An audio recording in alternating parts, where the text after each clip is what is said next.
Welcome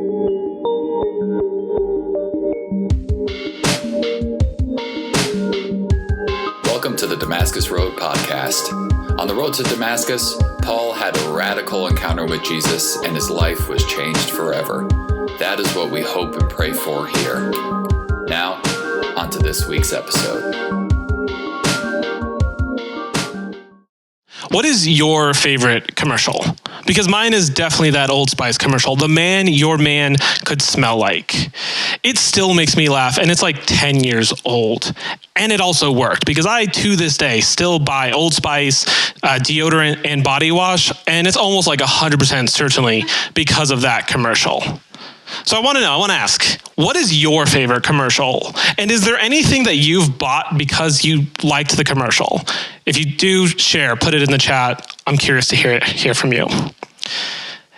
And nowadays, I would say some of my favorite commercials are insurance commercials, because somehow those just tend to be hilarious.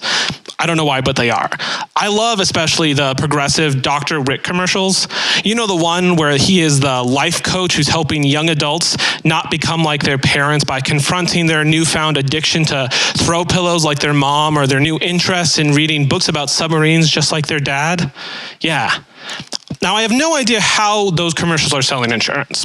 Not a clue. But I guess in general, commercials aren't really about selling a product, are they? Like, here's an old Coke ad. Coca-Cola.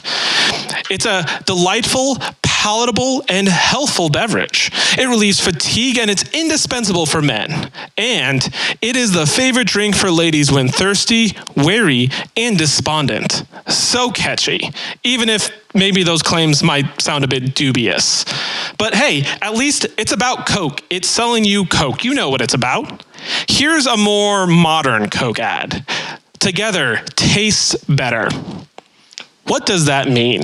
Like, how do you taste the concept of together? What does together taste like? Are we encouraged to share our Cokes with one another? Are we licking each other, eating each other? Because that's cannibalism, and that's frowned upon in most modern societies.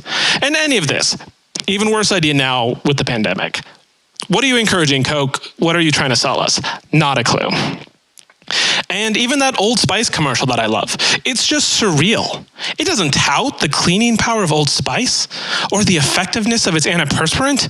No, it just says, like, if you use Old Spice, you can smell like this fast-talking guy who's going to sweep your girlfriend off her feet if you don't step up your game. Now, with any of these commercials, would you even know what they were about if there wasn't the brand there on screen with it? I mean, let's try it. We're going to play a game. I'm going to show you an ad with all of the branding removed. And wherever you're out, just shout out whatever you think it is trying to sell. I mean, points for brand, but also just, if you can even just get like the product right, you know, whatever it is. Okay. Here's the first one. We have a shark and a diver, and they're posing for a picture together. So maybe it's like advertisement for like a camera, like an underwater camera, or like it's a vacation or like travel to, like, you know, the Bahamas, where you could like go and see sharks maybe. No, it's for juicy fruit gum. Yeah, if you had gum, points for you. Obviously, gum. That makes sense. Here's number 2.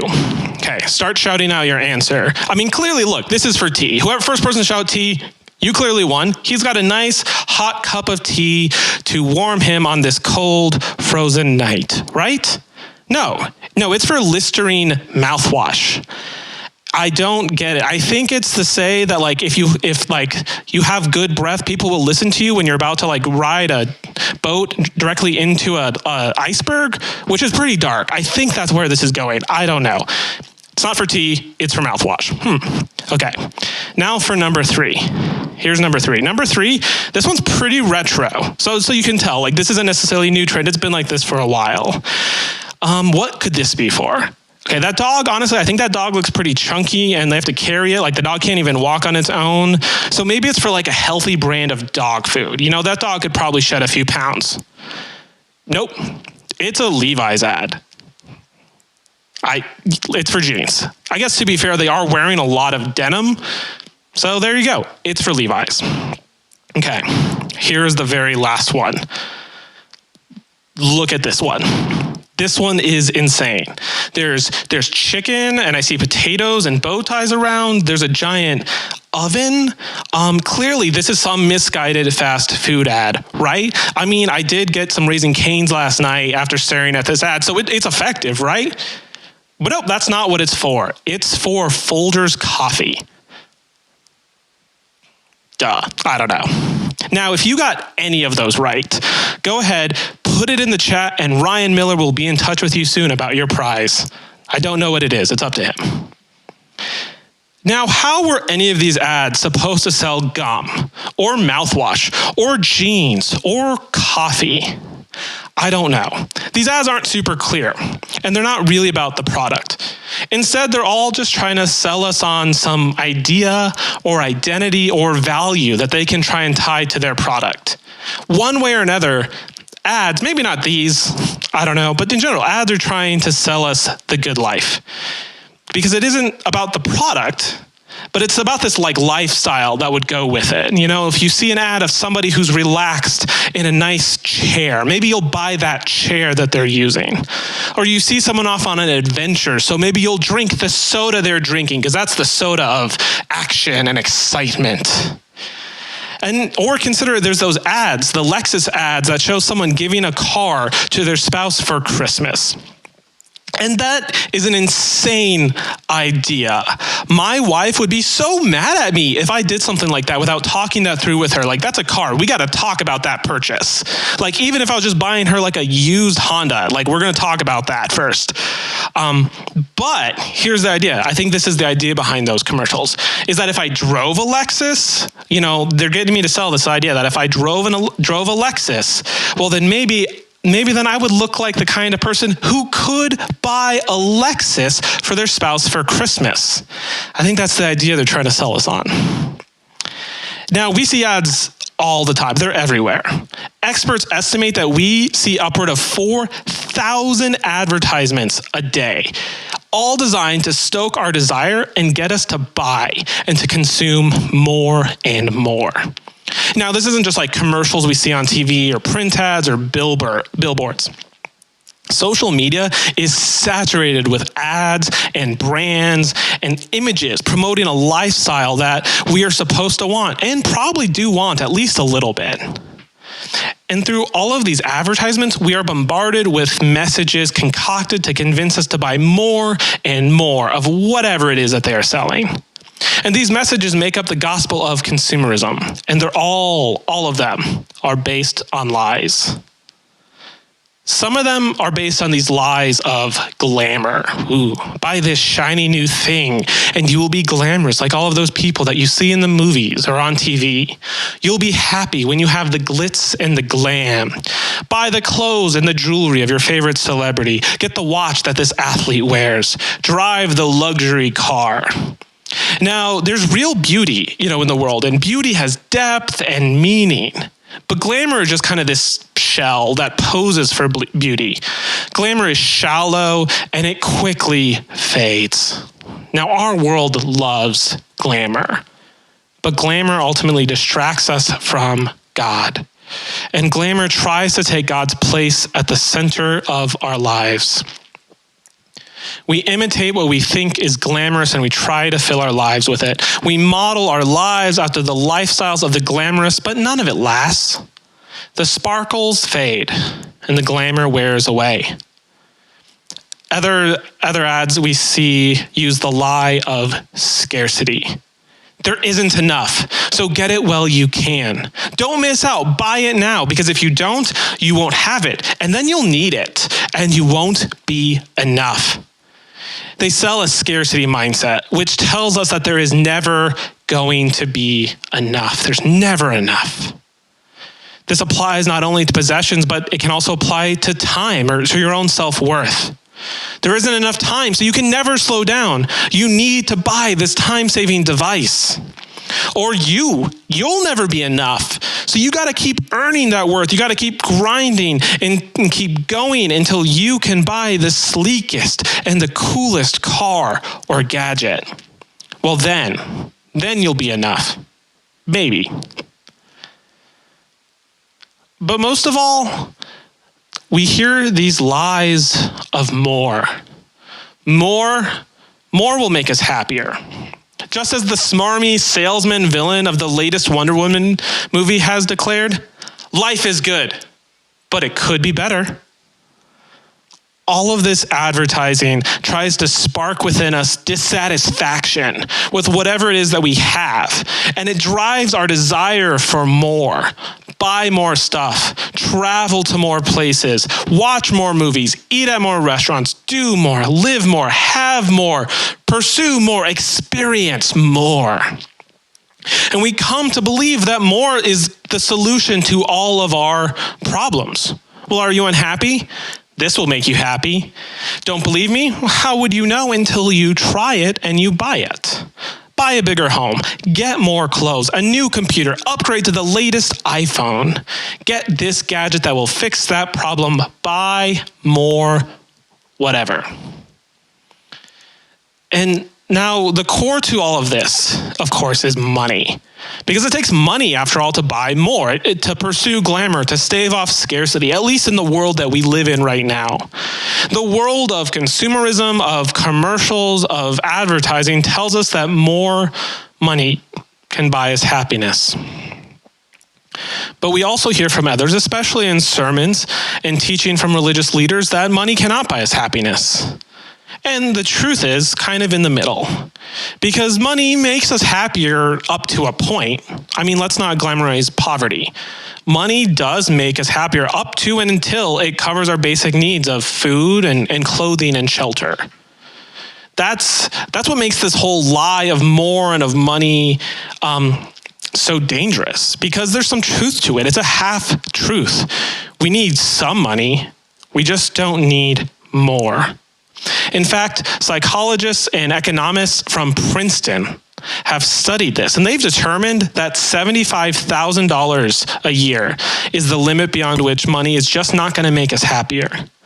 Beyond that, we'll either plateau or worse, decline. And that's just not what culture tells us. Our culture tells us that the sky is the limit. But no, that's what they found, $75,000 a year.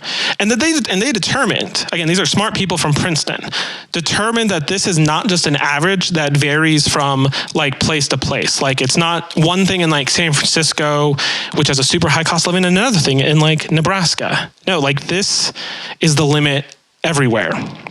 And once we hit a certain point, it's just diminishing returns. And beyond that, mo money means mo problems.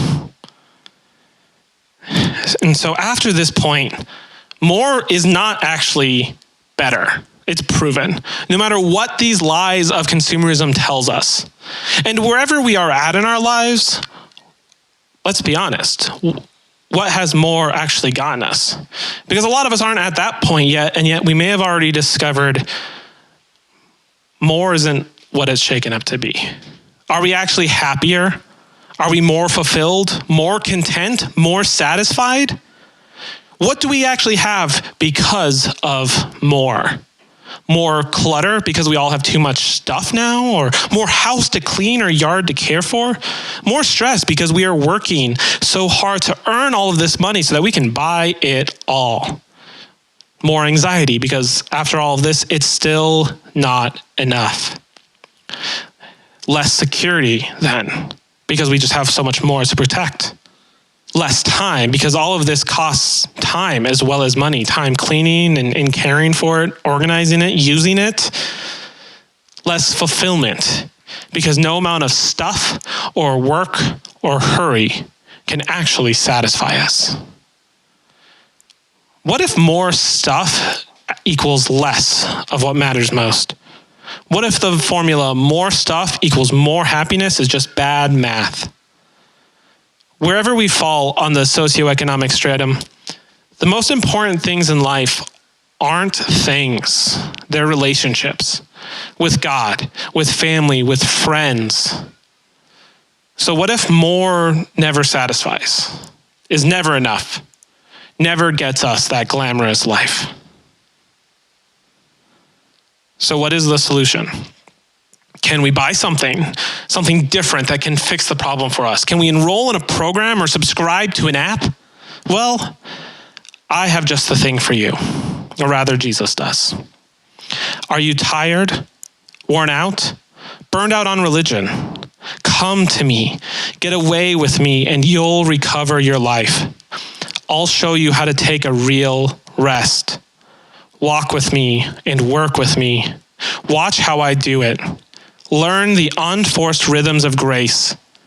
I won't lay anything heavy or ill-fitting on you. Keep company with me and you'll learn to live freely and lightly.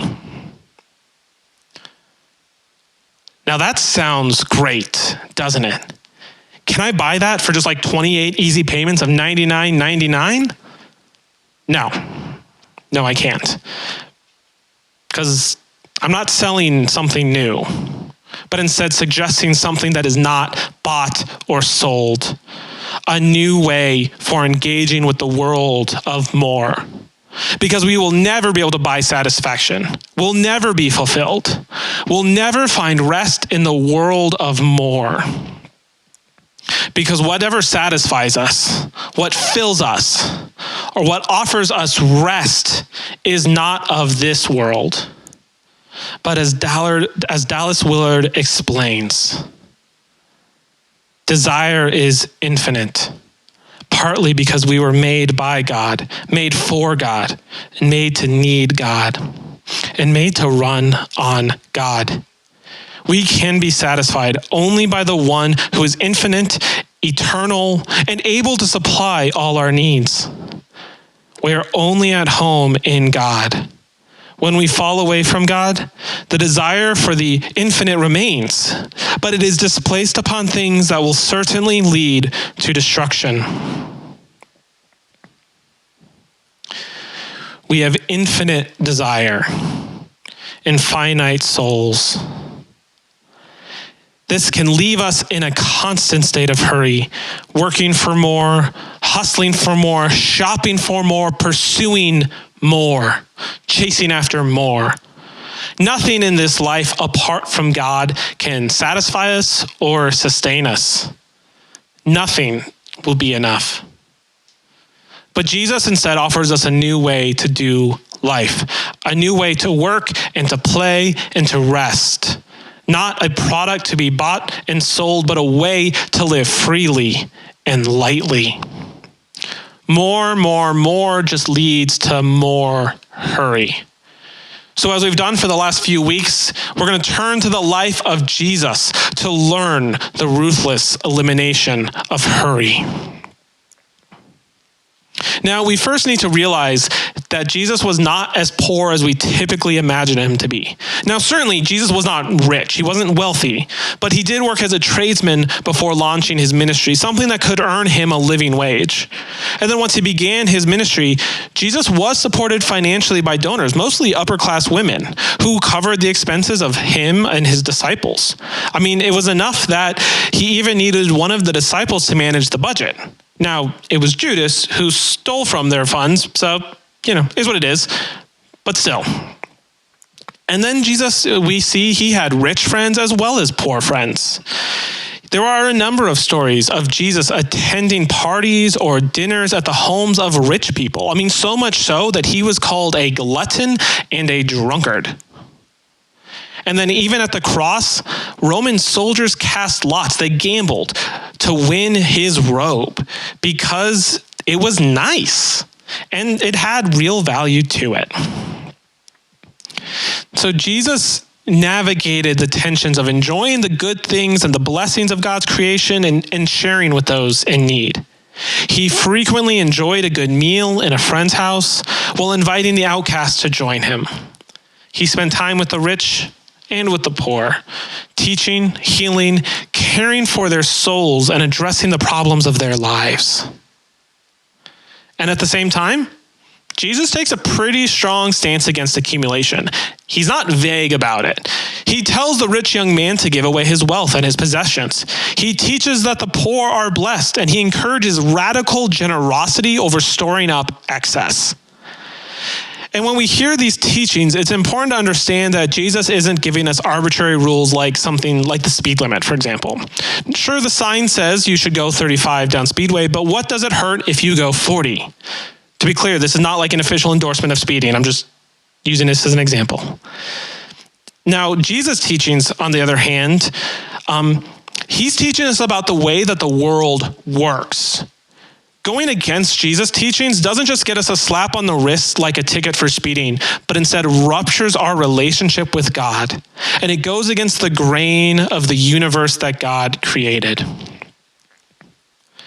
Hence, we experience these problems, which more not only fails to address, but also causes. Jesus teaches us what is true. Whether or not we believe him doesn't really change reality. But he's not just speaking to the rich of his day, he's speaking to everybody, rich and poor. And so his message applies to us whether or not we're rich or poor, no matter our socioeconomic level, because all of us, especially in the consumerist culture of America, we all face the problem of more. And we find Jesus' most in-depth teaching against more in Matthew 6. It's part of the Sermon on the Mount, which is the greatest message that was ever preached. It is full of guidance for the type of life that Jesus is calling us into and that he frees us to live. His section on more starts with verse 19. Don't store up treasures here on earth, where the moths eat them and rust destroys them, and where thieves break in and steal. Store your treasures in heaven, where moths and rust cannot destroy, and thieves do not break in and steal. Wherever your treasure is, there is the desires of your heart will also be. Everything of this world is temporary and faulty. The new phone, that's going to be outdated in a few months. The new car, it's going to get scratched when you take it out. The new clothes are going to go out of fashion. None of this is secure. None of it is a place that we can safely store our value and our sense of self-worth. None of it's going to fix our problems for more than a very short while. More is not the solution. So Jesus teaches us to invest our time, energy, and resources and our lives on what matters most of all, in what is eternal, and what ultimately lasts. Jesus continues, your eye is like a lamp that provides light for your body. When your eye is healthy, your whole body is filled with light. But when your eye is unhealthy, your whole body is filled with darkness. And if the light you think you have is actually darkness, how deep that darkness is. Now, this part's less clear to us nowadays. I mean, what does optometry have to do with it? Does the fact that I have terrible eyesight, because I have really bad eyesight, does that mean that I'm not filled with light?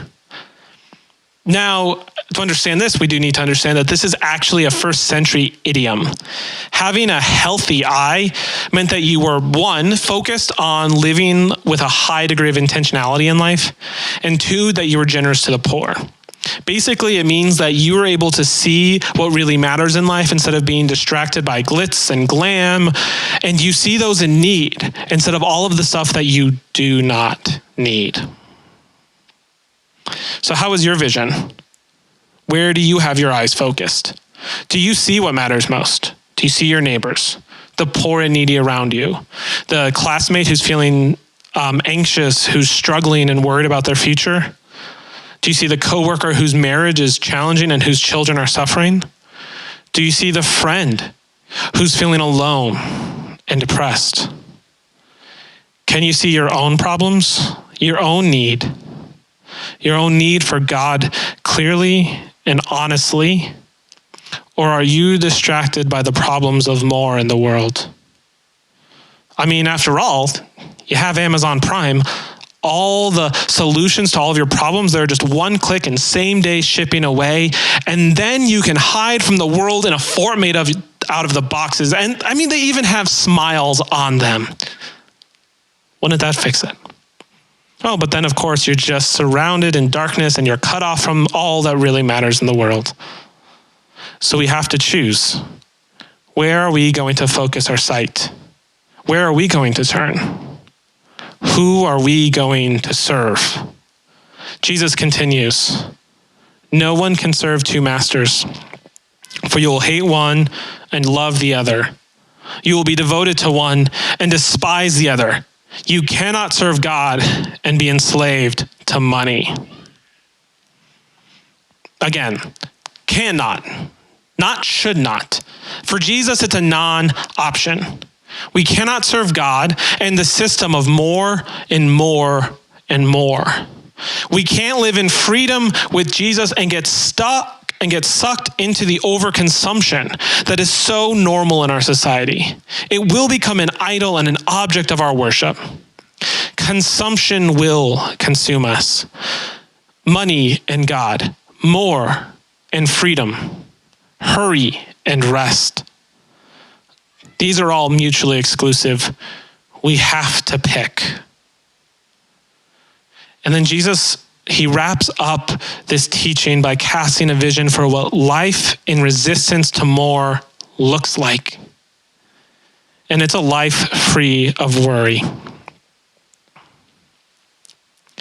That is why I tell you not to worry about everyday life.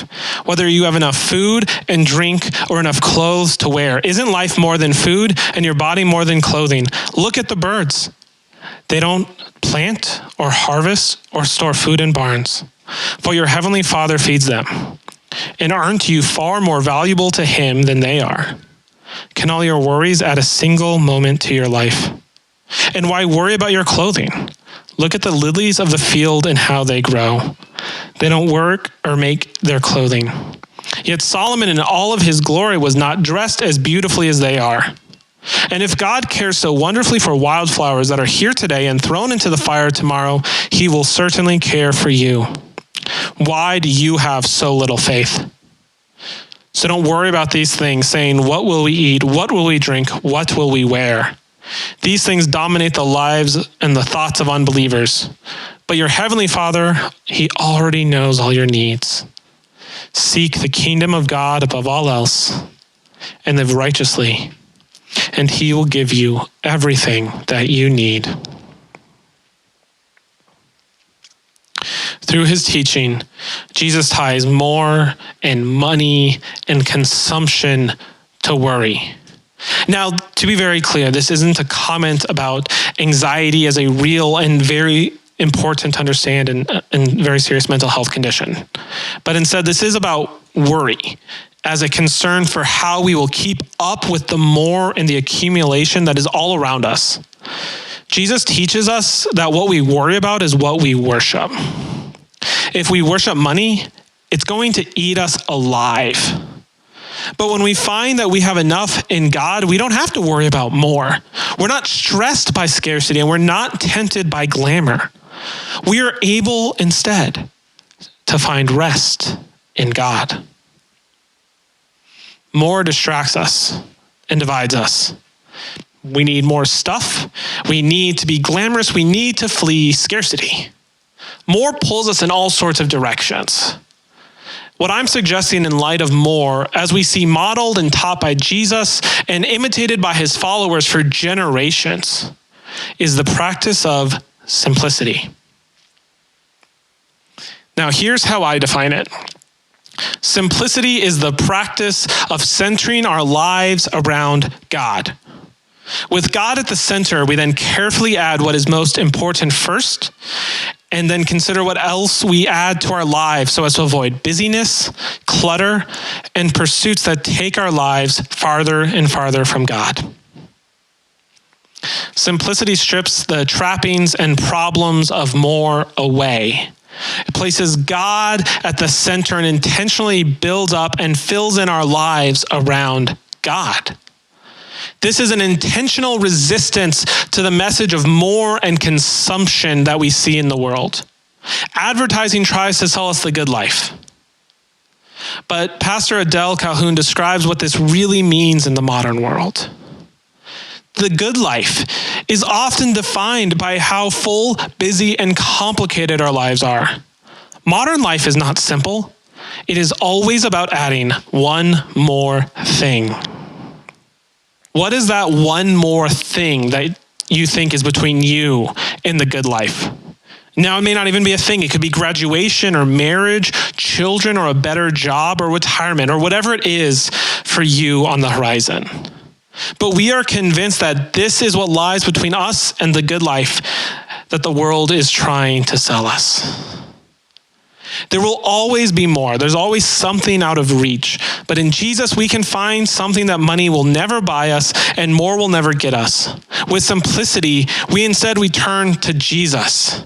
We build our lives around him and his teaching, and we accept the freedom from more that he offers us, and we find satisfaction in God. It starts with our heart, and then is reflected in our practices and changed lives. And it's rooted in contentment. Paul writes about contentment in Philippians. Not that I was ever in need, for I have learned how to be content with whatever I have. I know how to live on almost nothing or with everything. I've learned the secret of living in every situation, whether it is with a full stomach or empty, with plenty or little. For I can do everything through Christ who gives me strength. Now that last part, verse 13, that gets taken out of context by Christians all the time. We often take it and we apply it to overcoming whatever mundane obstacle we find before us. But Paul isn't writing about an allegorical Goliath in our lives, but about one of the greatest enemies of the human soul, discontentment. The nagging feeling of always wanting more stuff, more life. More will never get us contentment. The next thing is never going to satisfy us because, well, there's always more. There's always another thing. If we aren't content now, well, we're not going to be content later. The house won't bring us contentment because, well, there's always bigger homes. The car and the clothes aren't going to bring us contentment because, well, by next year, a new model and new styles come out. A new job with a bigger paycheck, well, that's not going to bring us contentment because it also comes with more work and responsibilities, a boss to answer to, and difficult people to work with. A spouse and children won't bring us contentment either because they are people like us who are imperfect and will disappoint us from time to time. But Paul writes, and Jesus teaches us that we can be content here and now. We can be full. We can be satisfied. We can have enough instead of more through Christ who strengthens me. Through investing our resources in ongoing relational connection to Jesus, we can live a whole and satisfying life, whether we are rich or poor, single or married, childless or counting down the days until the kids all move out of the house, crushing it at our dream job or at a minimum wage job. Right now, we have everything we need to be content, to have a happy life. We have access to the Father. We have God's loving attention. Simplicity is about stripping away everything that fails to satisfy us, fails to give us worth, fails to bring us real contentment, and it roots us and roots all of that instead in God, and then allows us to take what matters most and fill that in around God. This begins internally and then radiates outwardly throughout our life. John Mark Comer writes that simplicity is an inward reality that can be seen in an outward lifestyle of choosing to leverage time, money, talents, and possessions toward what matters most. So what does simplicity look like in our lives? Now, this doesn't mean that we go all in on minimalism as an aesthetic. If that's your style, great. If that's not your style, also great. Simplicity is not about living with nothing, but living with less, about resisting the lie that more is better. And this can be practiced whether your style is more like this or like this.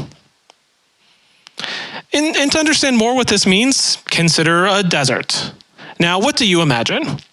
Now, you may picture the Sahara Desert. That's the pretty stereotypical desert. It's endless sand as far as the eye can see. Now, on the other hand, you may be picturing, especially for those of us who live in Tucson, you instead might picture the Sonoran Desert, which is very different looking. One you can see is barren and empty. It's minimalism in nature. But the other is full of color from shades of green and purples and reds and oranges. It's beautiful. And you may also like the Sahara Desert. I'm not trying to cast judgments on that. But more the point is, look, both of these are deserts. Both have very limited resources. But we can see the abundance of beauty and color in the Sonoran Desert. Simplicity does not mean barren and empty, but it means using and stewarding what we have well, leveraging it, as John Mark Comer wrote, towards what it is that matters most. My wife, Megan, and I have started trying to practice simplicity in our lives by evaluating where we simply have too much. Now, practically, this has meant cleaning out the clutter that has built up in our home, sorting through our books, our movies, and clothes, and taking what we do not need to Buffalo Exchange, Bookman's, or Goodwill, so that it can be repurposed and reused by someone who would use it rather than just gather dust in our own house.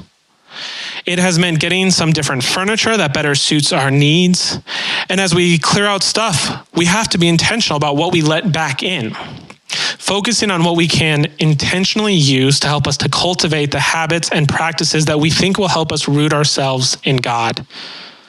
And that last part is important because Comer reminds us that the goal isn't just to declutter your closet or garage, but to declutter your life, to clear away the myriad of distractions that ratchet up our anxiety, feed us an endless stream of mind-numbing drivel, and anesthetize us to what really matters. The practices of simplicity are there to help us get to the inward reality of a life centered around God, which is then revealed outwardly by how we live and how we love. Ultimately, we are moving towards a new way of living, rooted in a relationship with Jesus, with contentment found in God. But here is some advice for starting to practice simplicity in your life that you can start this week. When you see advertising, try to identify the lie that they're trying to sell you. For example, that Old Spice commercial I love, well, it's funny and clever, and in its ridiculousness, it makes fun of the overly masculine commercials and messages that men often hear and that make me feel very self-conscious. But it still gets me to buy the product. I still fall for the tricks and I still give them my money. Now, I do appreciate the relative value of Old Spice. It's not that expensive, and my wife and I like the scent. So this isn't the most egregious example. But we are bombarded by messages that are willing to lie, bend the truth, and manipulate us into spending our money and buying more and more stuff. Learning to identify the lies that are manipulating us will help us to rest in God and to let go of our worry. Another thing is, before buying anything, consider the true cost of that item. Ask yourself, not only what is this going to cost in money, but what is this going to cost in terms of time and energy? Because it's not just a financial investment, it's also going to cost you time and energy. Now, for example, Megan and I just bought a bunch of new IKEA furniture. Yay for Christmas and graduation money. But while the financial cost was covered, we still had to put it all together. I mean, that took hours to do, and it was pretty exhausting. And now, even that things are put together, there's still time and energy that we need to put into setting everything up. Now, in this case, we decided this was worth it because we were able to get some new furniture that we could intentionally pick out to help us to simplify, sort through our books and movies and other random stuff that we've accumulated.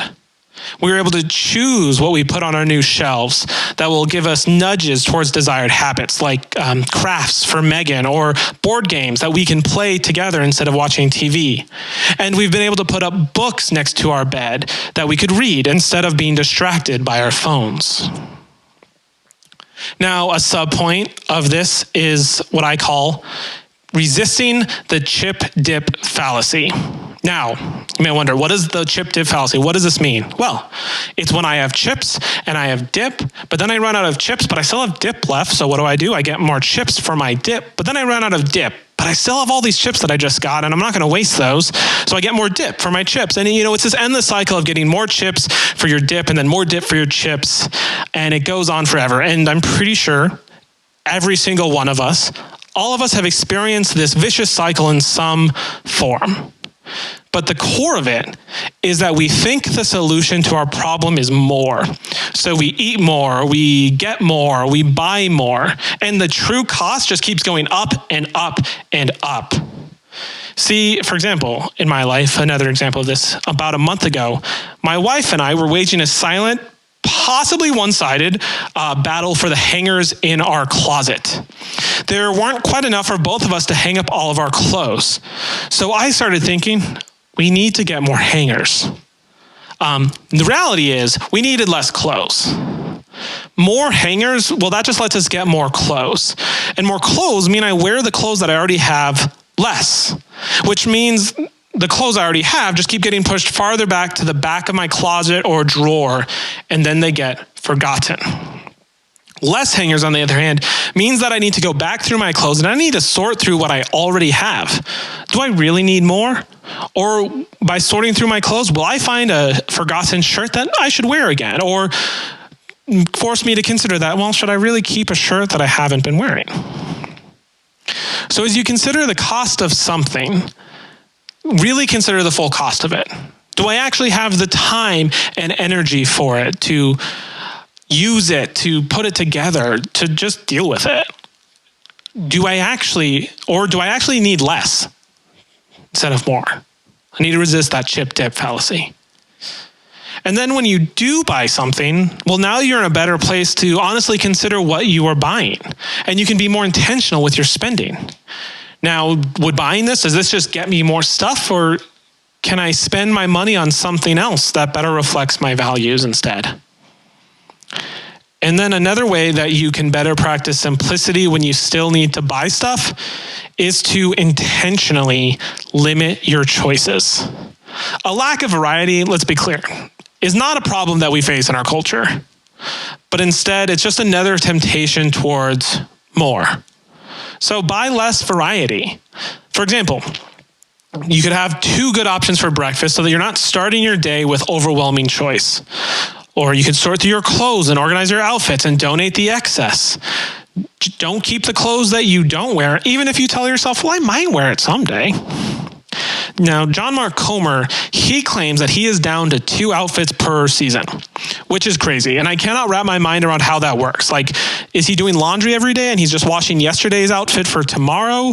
Or does he mean that he just has like multiples duplicates of like those 2 outfits and his closet looks like a cartoon character's, like Doug Funny here? I don't know. I don't know what he means. So I'm not really worried about trying to be that extreme. But it is simpler to have less choices of what you have to wear, and then instead getting more out of less. Now, conversely, on the buying side of things, perhaps you could shop at a thrift store. There's a lot of good things about doing that, but that also helps reduce the amount of options you have, and ultimately it reduces how much you could buy. In the same vein, some people have recommended to me that you could shop at Trader Joe's for the same purpose. Because grocery stores are huge and they just have so many options. Like the cereal aisle is insane, but a place like Trader Joe's is a lot more manageable. So maybe that's a step you could take to intentionally limit your choices. And finally, and even better than buying more stuff, is to practice not buying things and learn to borrow instead. Learn to enjoy things without owning them. Now, one way that we can try to do it here in our community is last summer, we started DR Shares. It's a sharing database where people in our community can post what they need or what they have that's available to share. And there's space for everything from herbs that someone is growing in their garden to a car if you need to borrow a car. And the simple idea behind DR Shares is that whether it's a lawnmower or power tools or a sewing machine, books, video games, etc., as a community, we can help each other out without everyone having to buy or own their own thing. Now, there should be a link to this in the chat or the Bible app. Access the database, check it out, update it with what you have to share. And then when you need something later on, look at it before you buy something that maybe you could borrow instead. And be in community, share your needs. And even if it's as simple as borrowing a movie or a book, see if your needs aren't met. And a note for those, there's some of us I know listening who probably, you just simply don't have much. Like this doesn't really feel like an issue for you, like you're a college student, and you don't really think you need to worry about simplicity because you don't have more. But what I want to say to you is that starting this practice now is so much easier for you than it ever will be. Choosing now what you're going to allow into your life is so much simpler and easier than it will be later on when you want to reduce, when there's too much in your life. I mean, one day perhaps you will get a better job. You'll make more money. You'll be able to buy more stuff. You'll move into a bigger apartment or house, and then you'll have more space to fill and care for. And wherever you are at in life, these are all some of the first steps to get you started down the path of simplicity. Ultimately, these are all external practices, though. It is important that we not only engage with these practices, but also some of the internal practices that we're also exploring in this series, such as silence and solitude, as Megan taught us last week about. All of this is just about creating space in order to center God in our lives so that we might find contentment and rest and the life that is free and light. There is so much that is clamoring for our attention. So much trying to fill our lives with clutter, with more noise, more hurry, as the world tries to sell us this idea of the good life. But the good life is not found in a new car, or the most stylish jeans, the newest gadget, or the biggest house. All of this just pulls us farther from what Jesus is offering to us. Life that is centered and rooted in relationship with God. But if you aren't sold on this yet, let me try to say this again in a tried and trusted form. Hello, everyone. Look at your life. Now look at Jesus. Back to your life. Now back to Jesus. Sadly, your life isn't his. But if you come to Jesus and follow his way, it can begin to look like his. Look down, back up. Where are you? You're abiding in the vine that bears good fruit. What's in your hand? Back at me. I have it. It's the rest and relief that Jesus offers us. Look again. It's a new way to live. Anything is possible when you fix your eyes on Jesus and accept his offer of life. Please pray with me. Dear Heavenly Father, I pray to you as we seek simplicity, as we seek you, that we can learn to resist the messages of more and scarcity and glamour and all of these things that try to pull us from you, Lord, that sow dissatisfaction and discontentment in our lives, that instead we can simplify, Lord. We can parse through all that is trying to fill us with clutter and noise and distraction, and instead we can center our lives on you, Lord, that we can find you, abide in you, build on you, Lord, and then fill in around with the things that matter most, the relationships, Lord, the people, the love, the life you have given us, Lord, the life that is truly life, the life that is free and light. In your holy name I pray. Amen.